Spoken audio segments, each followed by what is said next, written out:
man. So, good example. So clearly this person, right, let's just use that as a real example. Clearly that guy, DTI was too high. Yeah. So instead of telling him, hey, you can't do the loan, this is cut off, how can we use that same client and make this work? Well, there's a couple of different ways. I mean, to play with the ratio, because we're only playing with two things: debt and then the income. So it could be, having, if you get bonuses or commissions, maybe that income wasn't calculated properly, right? And that fluctuates between lenders and lenders, what they're going to consider for income. Correct. Maybe that was reported. So maybe seeing and ensuring they actually gathered all their true income. Correct. Or if there's any other additional income to use. There's things like child support can be counted.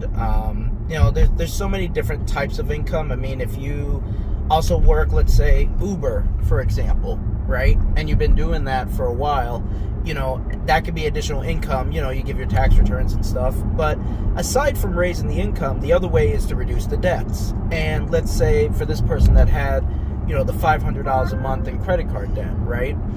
They could go and transfer it to a lower balance or lower interest rate credit card through like a balance transfer, right? Okay, so kind of taking their existing debt and then figuring out how we can lower the DTI. Exactly. Okay. Exactly. So that could be one thing to move. Now, another thing could be, let's say, for the auto loan, right?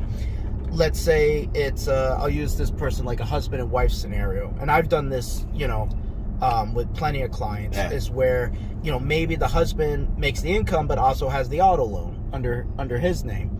Well, you can always refinance a car loan, and let's say the wife's, not applying because it's just the husband, because maybe he has good credit or whatever the case, can move that debt onto the other person. Time out. All right, listen, it's eating up. Now this is some gems getting dropped. So I want to make sure you guys heard this, right? Let's say husband and wife, right? But the husband is the one carrying it, right? Maybe he's the breadwinner, the wife is doing the hard job, staying home with the kids.